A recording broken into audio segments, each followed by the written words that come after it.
Saya sudah melihat Ustaz lah wali. Memang wali, gue bilang. Saya wali murid, saya bawa bercanda aja. Wali kelas. Yang dibawa serius. Takutnya serius kita kegeeran. Bagaimana cara melatih hati agar lebih peka terhadap tanda-tanda cinta Allah di kehidupan kita sehari-hari? Telinga tak mau mendengar yang tak baik, mata tak mau menengok yang tak baik, tangan tak mau menengok yang tak baik, kaki tak mau melangkah ke yang tak baik, lisan tak mau bercakap yang tak baik. Ditakut-takuti orang tak ada rasa takut, disedih-sedihkan orang tak ada sedih. Coba rasa-rasa itu, kalau ada rasa itu berarti udah hampir wali udah. Tapi cukup hanya kita sajalah. Dan kalau tanda dicintai Allah itu disukai banyak orang, berarti influencer yang followernya 1 juta itu udah pasti dicintai Allah. Jangankan influencer, Michael Jackson tadi udah gue bilang. Kalaulah tandanya hanya sekedar cinta, makanya tidak bisa mengambil satu hukum dari satu hadis. Cintanya karena apa? Cintanya itu karena apa? Cinta karena ibadahnya, karena istiqomah. Cintanya karena itu. Kalau cintanya hanya sekedar cinta-cinta, sekarang nih viral, asal viral wali. Asal viral wali, wali juga, wali apa namanya? Wali viral. Kan wali Allah. Maka pembahasan tentang wali itu ayat Quran, hadis Nabi, pendapat ulama disatukan jadi satu, barulah wali. Pembahasan wali Allah di mana? Setiap kitab tasawuf pasti ada membahas wali Allah. Dalam Ihya Ulumuddin ada, dalam kitab Tanwirul Qulub Syekh Amin Al-Qurdi ada pembahasan wali Allah. Rata-rata gitu, makna wali, sifat wali. Seperti yang kita bahas dulu, bahwa wali Allah itu adalah la khaufun alaihim, tak takut, wala hum yahzanun, tak ada sedih. Alladzina amanu, beriman kepada Allah, wa kanu yattaqun, bertakwa. Kalau semua yang beriman dan bertakwa wali Allah, berarti kita ini wali Allah, wali. Cuman kadar kewaliannya macam emas. Ada cincin itu cincin emas 24, ada cincin 22, ada cincin suasa, ada yang emasnya ya sebesar-besar. Kita pun begitu juga. Jadi kalau antum nanti dipuji orang, antum ini wali, iya kan aja. Karena kita cukup 2 syarat, amanu wa kanu yattaqun. Memang aku wali, cuman kadar walinya itu ya 0, sekian lah. Jangan langsung memang betul. Saya kan ceramah di beberapa tempat, macam-macam orang datang. Saya sudah melihat Ustaz lah wali. Memang wali, gue bilang. Saya wali murid, saya bawa bercanda aja. Wali kelas. Yang dibawa serius. Takutnya serius kita kegeeran. Saya punya adik perempuan, susah dinasehati. Seluruh keluarga tak ada yang cocok, sedangkan dia keadaan susah. Apakah sikap kami keluarga membiarkannya termasuk berdosa? Tak boleh keluarga dibiarkan. Keluarga yang susah, bisa jadi dia tidak mau dinasehati karena dia malu. Untuk menutupi rasa malunya itu, akhirnya dibangkitkannya egonya. Ini faktor psikologis. Dia tak punya harta, dia tak punya ilmu, hanya punya satu, punya ego. Dibangkitkannya ego itu untuk menaikkan diri dia. Karena kalau tidak dia terpuruk. Dia tak mau terpuruk. Jadi cara menolongnya, jangan cara menolongnya itu macam mendikte dia. Makanya kalau kita punya saudara susah, mengasih zakat kepada saudara, nilainya 2. Pertama dapat zakat, kedua dapat silaturahim. Dalam hal zakat boleh KKN. Bayarkan zakat, tapi tak boleh mencakapkannya ini zakatku untuk kau. Kenapa? Tersinggung hati. Kalau ngasih zakat ke saudara, kasih aja. Kalau perlu jangan ke tangan dia langsung. Bungkuskan, titipkan ke anaknya, titipkan. Jangan titip ke bininya, diambil nanti. Titipkan ke kawan kita. Karena kalau diserahkan langsung tuh macam mengemis dia, jatuh harga dirinya. Kalau mengasihkan beras, jangan orang itu suruh datang. Kita datang. Makanya Yayasan Tabung Wakaf Umat itu Itu saya minta. Yayasan Tamuka Umat, jangan orang dipanggil diundang, jangan. Kita datang ke rumah dia yang ngasih. Anak yatim juga begitu. Jangan lagi dipajang anak yatim. Pajang, saya tak suka. Saya sudah bertanya ke bapak-bapak, orang-orang tua yang anak yatim, apalah yang paling menyakitkan dalam hidup bapak? Yang paling menyakitkan waktu kami dipajang lah Pak Ustaz. Nah, sejak itu saya larang pajang. Kalau mau datang kita ke rumahnya, kita kasih 300 paket Yayasan Wakaf Hajah Rohana Berbagi yang ada di kisaran Sumatera Utara. Itu 300 paket sejak mak meninggal sampai sekarang. Beras 10 kilo, minyak, sarden, susu, teh, kopi, roti gabin, gula, bungkus, nilainya 300. Itu diserahkan ke rumahnya, tidak disuruh ambil ke sekretariat. Nah, jadi tidak semua perbuatan baik itu baik. Kadang perbuatannya baik tapi caranya kurang baik, kurang santun. Nah, jadi pahami psikologis orang. Memahami bangunan ini mudah, tinggal tengok-tengok. Tapi memahami perasaan orang perlu dengan rasa. Makanya kadang kita dibuat Allah susah. Kenapa hidupku susah? Supaya kita merasakan perasaan orang susah. Itu dibuat Allah susah, supaya kita merasakan perasaan orang susah. Saya dulu di Mesir, kalau ada anak-anak kecil jual bunga, kalau jalan kita datang anak kecil jual bunga, saya beli bunga. Padahal kita pun mahasiswa, duit tak ada. 1 pon saya beli. Kawan saya nanya, kau bukannya orang kaya, bukan kau udah ada kiriman, kenapa kau beli? Karena saya pernah jualan waktu kecil. Waktu SD, diajak kawan saya jualan, kelas 3 SD, diajak kawan saya. Kebetulan kemarin kami reuni, pas hari tanggal 9 kemarin, sehari sebelum hari pahlawan, reuni, ketemuan. Ingat saya kawan, kau boleh ngajak aku jualan dulu. Jualan. Kalau ada lagi festival dangdut, jualan kan. Di bawah-bawah pokok sawit itu kan banyak orang bercewek kan pacaran. Jualan. Nah, mau kacangnya Pak? Biasanya laki-laki tanya ke ceweknya tuh, mau dek? Enggak katanya. Waktu bilang enggak tuh mau aku tepuk kan aja. Enggak katanya. Sampai sekarang kalau ada orang di lampu merah atau di mana, enggak pernah saya tanya istri saya. Enggak pernah saya tanya istri saya, kita beli enggak? Kenapa? Karena saya ingat saya itu. Kalau saya mau beli, saya beli aja. Tisu di lampu merah itu kan ada tisu, kacang, kemudian tahu apa. Saya beli aja. Beli 10, beli 20, beli. Nanti sampai situ bagi kan, bagi ke santri, bagi ke tukang, bagi. Jangan tanya istri. Antum begitu, kalau mau beli, beli aja. Karena ketika dia bilang enggak, kata dia, waktu perempuan itu menggeleng tuh sakitnya ya. Kenapa Ustaz bisa merasakan perasaan orang itu? I was there. Aku juga pernah di sana. Aku pernah mengalami apa yang dia alami. Itu maka kadang dibuat Allah. Itu kenapa Nabi Muhammad SAW itu, kenapa Nabi itu sangat lembut? Kenapa Nabi itu sangat lembut? Karena dia pernah mengalami kesakitan hidup yang luar biasa. Ayahnya meninggal, emaknya meninggal, anaknya Zainab, Ruqayyah, Ummu Kalsum meninggal. Anak laki-lakinya Al-Qasim, Abdullah, Ibrahim meninggal. Istrinya Khadijah meninggal. Pakciknya Abu Talib meninggal. Dilempar pakai batu. Makanya kalau antum ada ketemu orang yang hatinya lembut, itu berarti hatinya pernah hancur.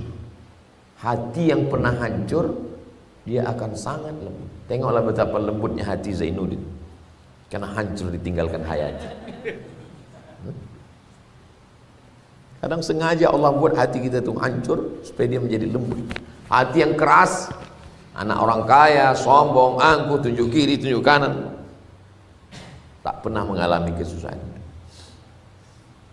Sekarang beredar tes kepribadian yang katanya berdasarkan filsafat Asmaul Husna yang dihitung dari angka 99. 9 tambah 9 18, 1 tambah 8 9, sampai akhirnya disimpulkan ada 9 tipe. Cocokologi. Cocok. Katanya dari 1 sampai angka itu bisa dibaca sifat dan karakter. Bagaimana pandangan Ustadz seperti ini? Ada namanya ilmu katurangan. Ilmu ini di Pulau Jawa. ilmu ini ilmiah. Ada orang dapat gelar doktor S3 gara-gara mengkaji ilmu ini. Lalu dicocokkannya, ilmu katuranggan nih, dicocokkannya dengan hadis Nabi tentang menikah, melihat wajah dan tapak tangan. Kan hebat itu.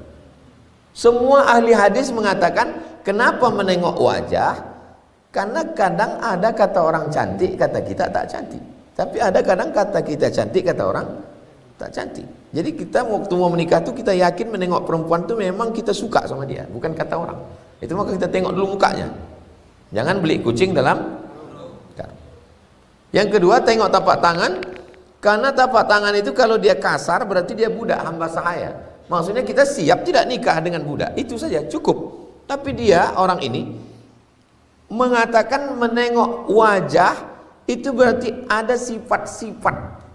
Kalau bentuk hidungnya begini, sifatnya begini. Kalau bentuk telinganya begini, sifatnya begini. Lalu kemudian tapak tangan juga begitu. Kalau garisnya begini, berarti apakah ilmu itu haram?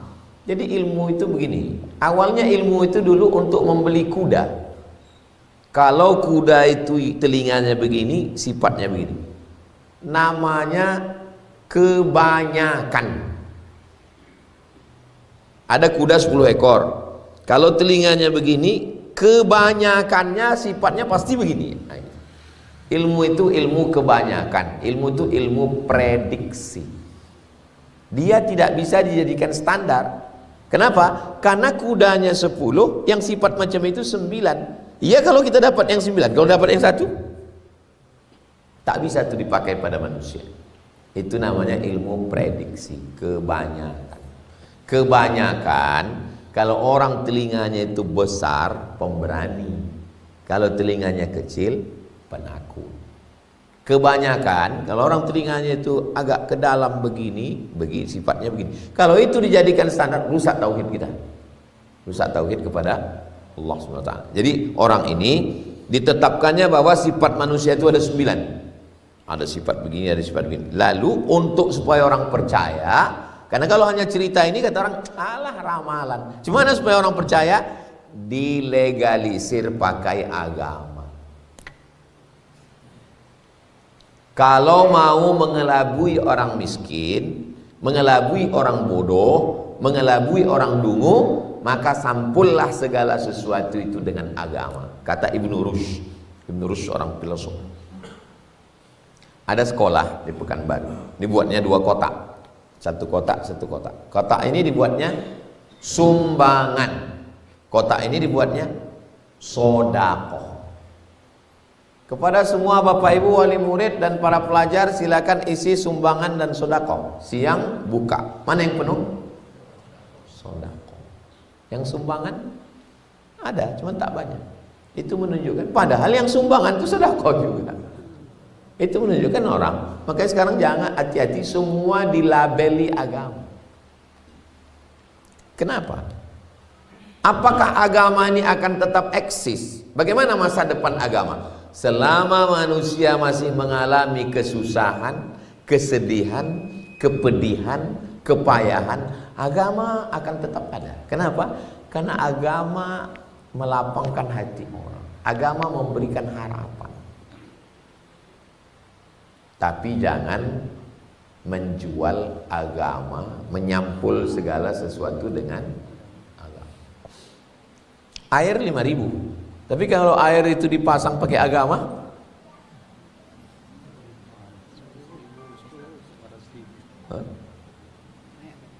pernah saya menjual air sini. Tapi lama-lama orang bisa jadi jahat masalah air. Bahwa air itu dibacakan ayat Quran berubah molekul cahaya, kita tidak ingkar. Bahwa ada sahabat Nabi yang membacakan Al-Fatihah ditiupkannya, betul.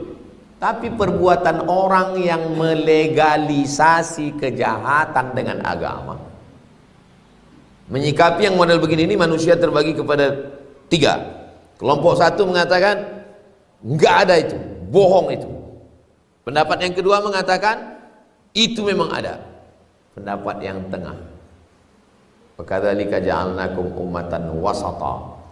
Dia memang ada, hadisnya ada, pendapat ulama ada, tapi mengeksploitasi umat dengan itu, perbuatan itu tidak betul. Kira-kira penjelasan saya bisa dipahami ya? Kadang ada penjelasan tuh menurut kita udah jelas, tapi di telinga orang tak jelas. Maka saya selalu tanya dulu.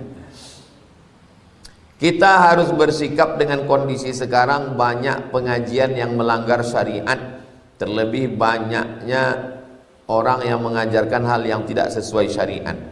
Apapun namanya, siapapun orangnya, mau tamatan dari mana dia, mau dari Mesir, mau dari Sidratul Muntaha, mau dari Baitul Maqdis, kita mesti punya standar.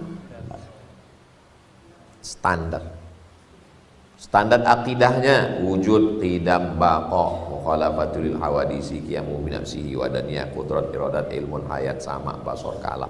Akidahnya mesti ahli sunnah wal jamaah. Fikih mesti ikut mazhab Syafi'i.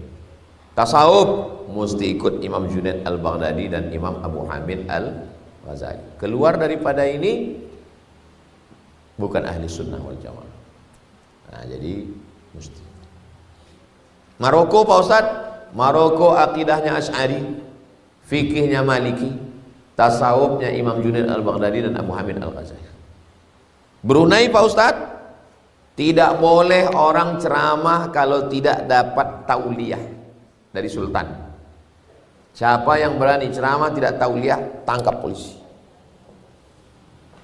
Malaysia, saya boleh ceramah di Terengganu, Kelantan, Kuala Lumpur, Selangor. Dua tempat yang saya tak bisa masuk. Yang pertama Perlis, yang kedua Johor. Coba tanyakan orang Johor kenapa saya tak boleh masuk? Karena Ustadz Somad bau-bau Wahabi. Tak boleh masuk. Jadi Wahabi-Wahabi yang ngejek saya, aku bau-bau kalian. Bayangkan itu. Ini kalian kalau ngejek-ngejek aku ini masih bau-bau kalian. Kenapa? Karena Ustaz Abdul Somad selalu menyalahkan, ini salah, maka saya dituduh Wahabi. Coba kita tanya sama AI ya, apakah Ustaz Somad itu Wahabi? Apakah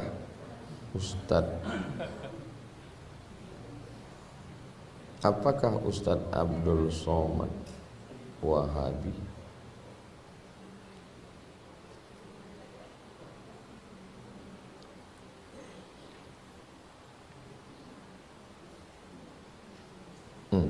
Coba baca dulu. Ustadz Abdul Somad sering dikaitkan dengan tuduhan Wahabi. Iya kata dia. Oleh beberapa pihak. Jadi yang nuduh-nuduh, yang Wahabi yang benci sama saya, kalian jangan benci kali, karena aku mirip macam kalian juga.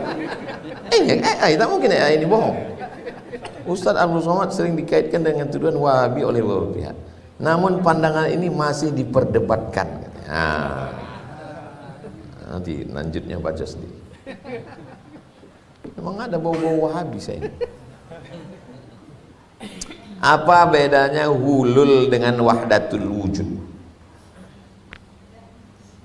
Ini Ustadz Somad. Lalu Tuhan itu masuk ke Ustadz Somad. Namanya hulul. Hulul artinya menempati, Tuhan menempati makhluk, namanya hulul. Kalau wahdatul wujud, mana air minum?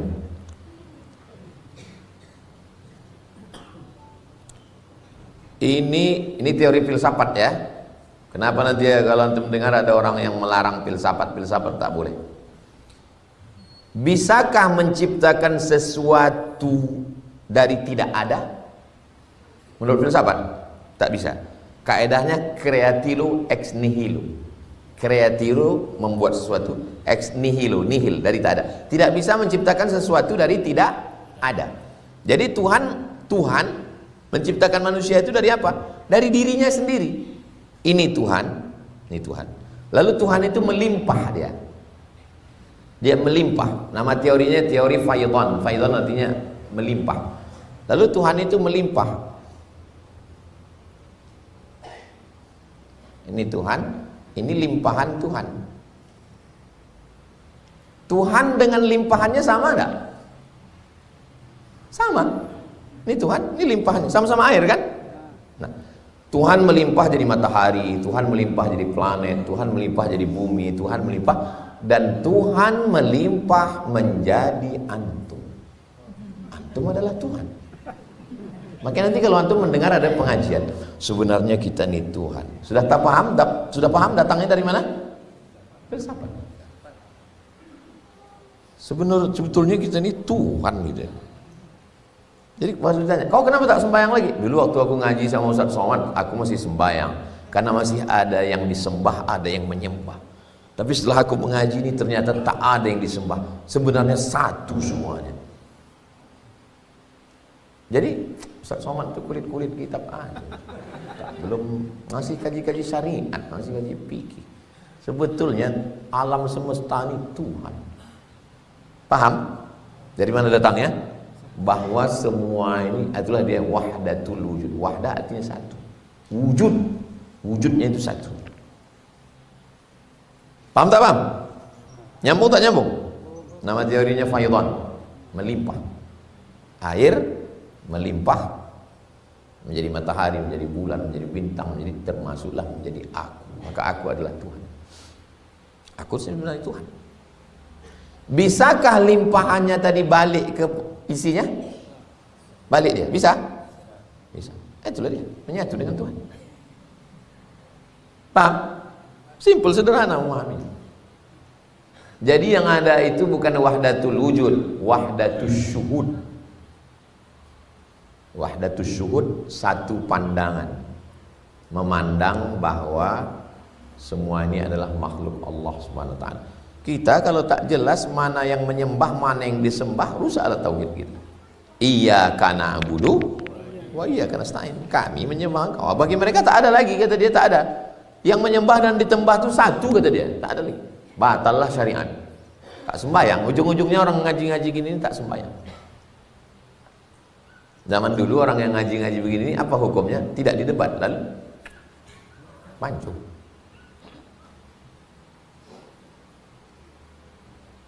Apakah santet itu ada atau tidak?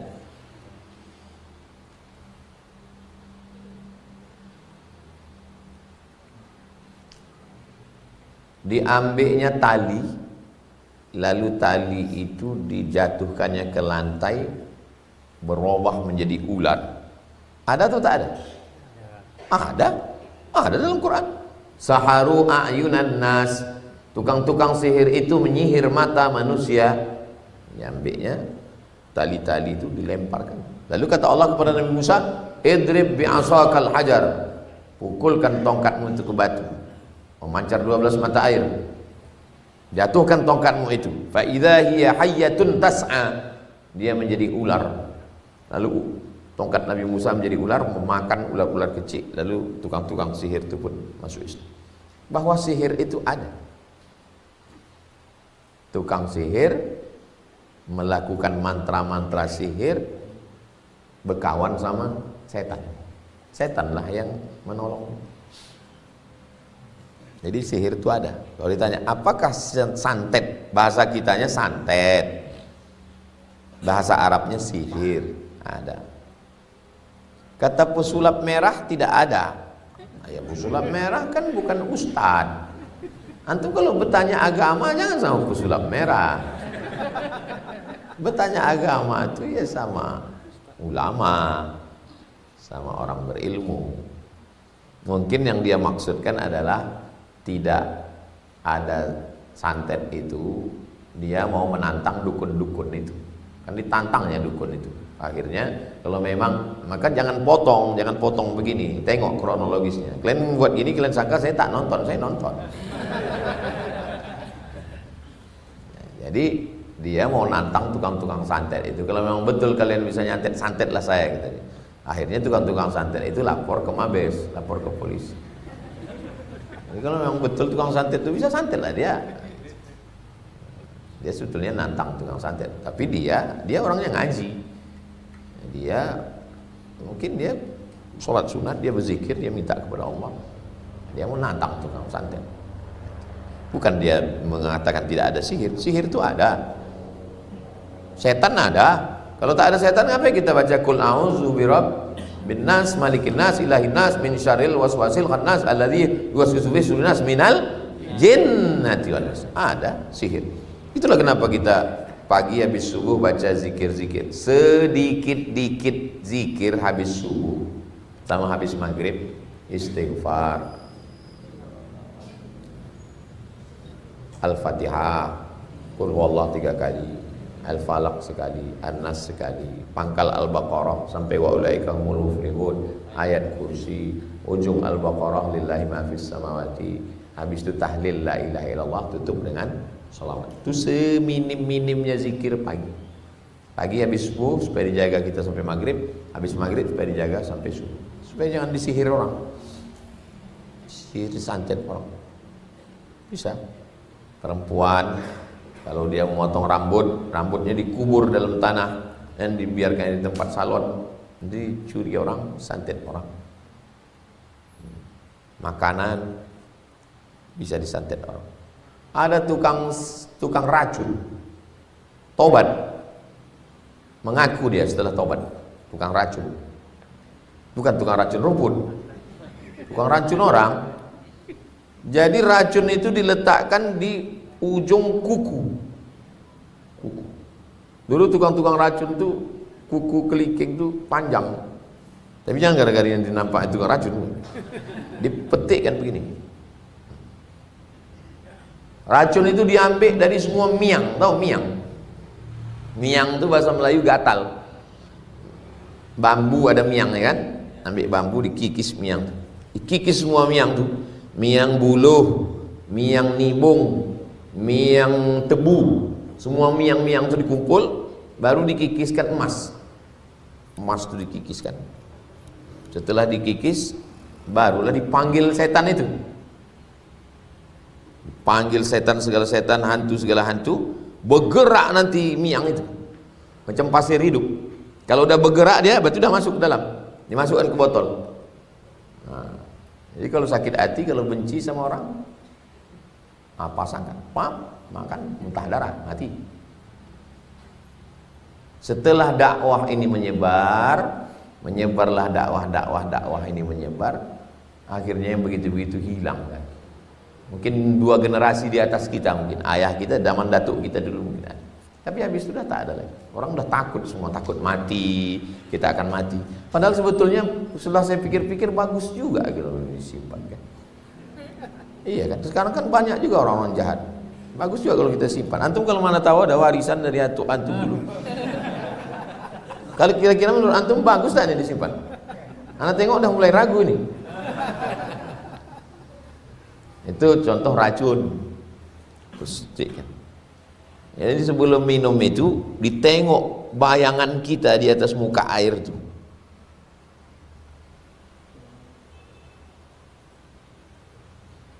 Air teh, air kopi, air minum.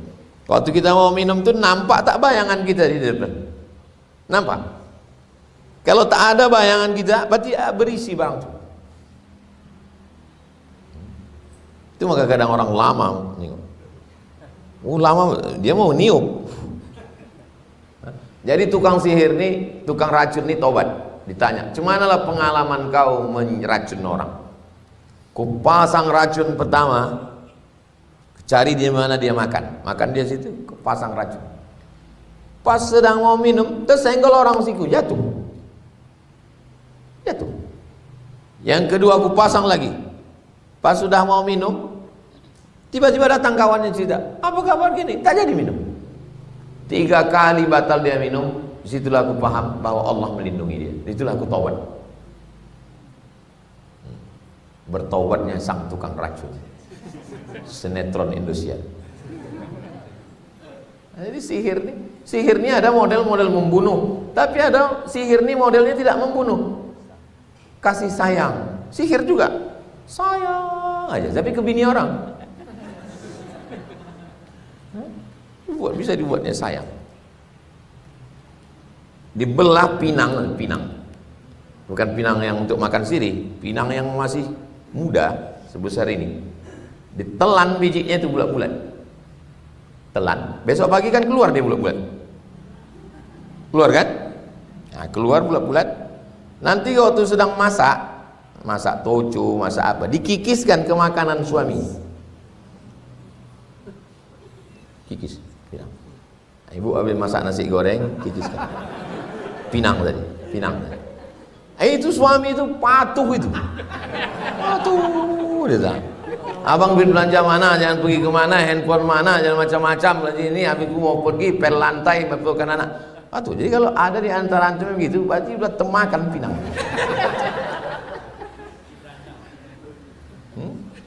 Itu sihir juga, namanya sihir pekasih, mahabbah kalau dalam bahasa. Jadi ada sihir itu model bunci aja dibuat. Ada sihir itu model malu, dibuat orang kena sihir itu malu aja nengok orang, tak keluar rumah. Ada sihir itu modelnya marah, dibangkitkan darah hitam yang ada di jantungnya itu, supaya menggelegak, mendidih. Nanti kalau antum motong ayam, habis motong ayam, diambil jantung ayam sebesar ini, dibelah, nampak ada darah hitam, ada darah hitam. Dulu saya waktu mak motong ayam, nah, dibelah kan, ditengok kan, nampak kau darah hitam tuh, begitulah darah hitam, itulah yang digelegakkan, mendidihkan.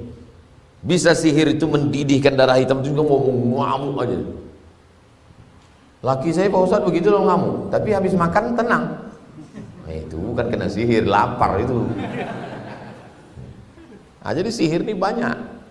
Nah, jadi kita hanya berzikir, baca doa saja. Suruh kita berzikir, baca doa untuk menenangkan hati.